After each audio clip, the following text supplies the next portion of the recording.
to'rt kishilar yesa ham 4 kishi bemalol yonadi. biz endi hozir 2 kishi yeyishga harakat qilamiz. Ko'pchilik mana yerga yozib qo'yibdi ekan, mana chekish mumkin emas degan yozuvlar. Assalomu alaykum hammaga. Kiyuzman jamoasi bilan Food Reviza dasturini davom ettiramiz.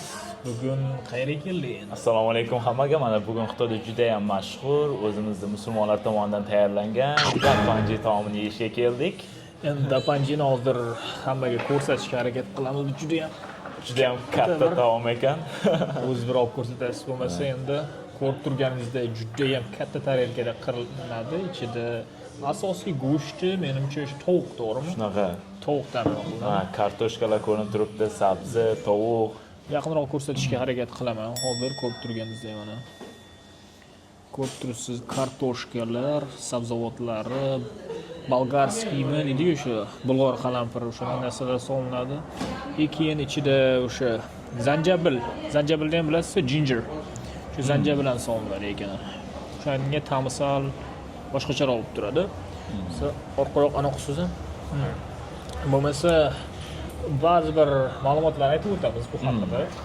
O'zi buni kelib chiqishi haqida bir ko'rganimizda, Lanzhou shahrida ovqatni kelib chiqishi Xinjiang, ya'ni shu Uyg'uristonga to'g'ri kelar ekan.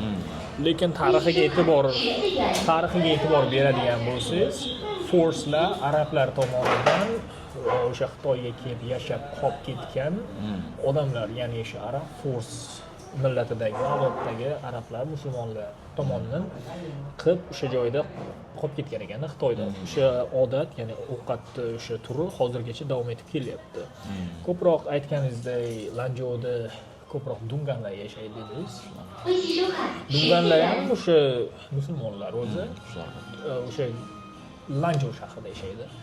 Demak, ularda ham o'zi milliy taomlar ko'p. Bugun o'sha dapanji haqida bir hikoyami, nima deydi, bir voqeani aytib bermoqchi edingiz. Men o'zi Shandongga borgandik o'tgan yili. Katta bir zavodga kirdik. Shandong Xitoyning shimoliy tarafida joylashgan provinsiya. Shunaqa. Katta zavodga bordik, hammasi xitoyliklar ishlaydi. Musulmonlar meni kamdan kam bo'lsa kerak ichida. Lekin musulmon klientlar ko'p kelib turar ekan. Ularga zavodlarga. O'sha zavodga kirib bordik, ishlarni hal qilganimizdan keyin obed payti bo'lib qoldi. Keyin ovqatlanishga boramiz. Shuni bildi ertagalar. Bizning gruppada musulmonlar bor edi. Sizlar dedi, dapanjiga olib boraman dedi. Nima yaxshi ko'rishlaringni bilaman dedi. Mana shuni yaxshi ko'rasizlar degani dapanjida. Ko'rib turganingizdek. Keyin o'shanda bir qiziqarli narsa aytib qoldi. O'sha Dezhou shahrida shunaqa urf-odat bor ekan. Qana musulmon kelsa shu dungan restoranlarga olib borar ekan. Dungan restoranlar juda ham mashhur ekan. Ya'ni o'sha Lanzhou restoranlari. Lanzhou. Shunaqa. Dapanjini menimcha aniq qilsa kerak, ko'p yeyiladi. Buni zo'r tarafi juda ham katta tarelkada, ko'rib turganingizdek 4 kishilar yesa ham 4 kishi bemalol yonadi. Biz endi hozir 2 kishi yeyishga harakat qilib ko'ramiz. Ko'p, lekin eng muhimi hozir sho'rvasi ham turibdi, go'shti ham bor. Bunga qo'shimcha hozir lag'mon ham berishadi. Lag'monni ham sho'rvasiga aralashtirib yeysiz ekan. Keyin yana bir narsani aytmoqchi edingiz, masalan, Lanzhou restoranlarida shunday e'lonlar bor. Ya'ni shunaqa yozib qo'yishadi. Bu aytganingizdek, ichish, chakish mumkin emas degan o'shanda joylarda. Endi chunki halol restoran bo'lgandan keyin o'shanday. Xitoyda deyarli umuman boshqa joylarda ko'rmayman. Faqat shu Lanzhou restoranlarda ko'raman shu yozildi. Ichish yoki chekish mumkin emas degan joy. Endi gap isboti bilan bo'lish kerak deganda, hozir o'sha isbotini shunaqa bir ko'rsatishga harakat qilamiz. Menimcha mana yerga yozib qo'yibdi ekan, mana yonboshimizdagi joyga yashil bilan o'shanda ichish chakish mumkin emas degan yozuvlar ko'rganingizdek. Keyin bu yoqda mana rasmlar. Keyin menyusini ham boya hozir ko'rsatishga harakat qilamiz. Juda ham ko'p ovqatlari bor. Lanzhouning ovqatlari o'zi juda ham zo'r. Keyin bitta yozuvni ko'rib qoldim. Ba'zi bir odamlar tashqaridan ovqat olib kelishi mumkin. Tashqaridan ovqat olib kirish ham mumkin emas ekan. Bu yerga kelgandan keyin o'sha shu yerdagi Lanzhouning o'zidagi ovqatlarni olish kerak. Endi Lanzhou lamyandagi.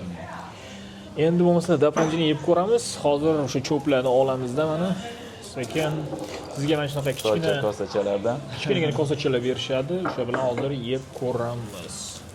Tarix haqida ham qo'shimcha aytib o'tdik. Eronlik va arablar tomonidan Xitoyga kelib joylashib qolgan odamlar tomonidan o'ylab topilgan bu ovqat. Judayam mazaliga o'xshab turibdi mana hozir.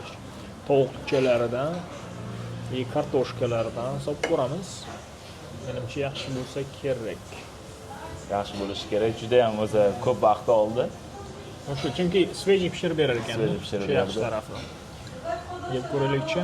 Masa tovuqdan boshlaydi.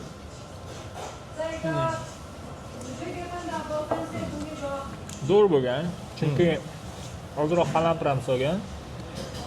O'zi qorni ochib ketdi. Juda ham yumshoq go'sht. Sho'rvada qaynatilganda edi. O'zi tovuq sho'rvani ko'p qaynatsangiz, menimcha mana shunaqa suv kamagandagi shunaqa pishadi. Zo'r bo'lgan. Zanjabilni his qilyapman. Keyin yana cinnamon deydi. Ba'zilar ziravorlar shunaqa.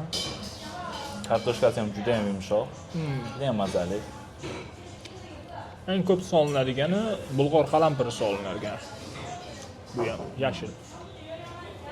Ta'mini juda ham mazaliroq qilish uchun 2-3 qo'l kartoshkasini yeb ko'rish uchun.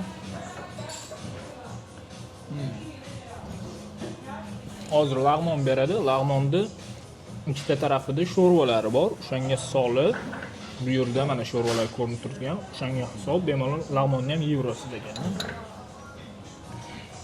Xohlaganlarga masalan Xitoyda ko'pchilik bilamiz, guruch yeyishni yaxshi ko'radi. Shunday. Guruch ham olish mumkin ekan, yoki lag'mon yoki guruch ikkalasi bilan ham ketaveradi. O'sha yaxshi tarafi o'shada. Guruch ham yoki lag'mon ham buyurtma qilaverishingiz mumkin-da. Ozroq qalampirlagan. Ozgina achchiq ekan. Yana bitta kola olasiz menimcha. O'shanda o'zi kolada dieta qilyapti, lekin bugun endi dapanji yeganingizdan keyin ozroq shirin narsa ichmasangiz bo'lmaydi. Bu yerda choy topolmasak kerak menimcha. O'tgan safar borganimizda o'sha Uyg'ur restoraniga borganimizda unda bor edi. Menimcha dapanji juda ham zo'r bo'ldi. Yana bir ko'rsatib o'tamiz. Dungan restoranlarini Xitoyda qayerga borsangiz topib olasiz. Chunki masalan 5-6 yillik tajribamdan kelib chiqib aytaman, biror marta muammo bo'lmagan, topolmay qolmaganman. Menimcha qiziqarli kontent bo'ldi deb o'ylayman. Dapanji yeb ko'rmagan odamlar dapanjini yeb ko'rishingizni tavsiya qilamiz. Yana bitta qo'shimcha fakt aytib o'taman. Bu yerda mana kartoshkalar turibdi hozir. O'sha zanjabilni ham kartoshkaga o'xshab kesib olgan bo'ladi. O'sha zanjabilni yeb qo'ymasligingizni tavsiya qilaman. Chunki ta'mi achchiqroq bo'ladi. O'shani yemaslik uchun qarab faqat kartoshkani o'zini yeganingiz ma'qul. Bir xil rangda.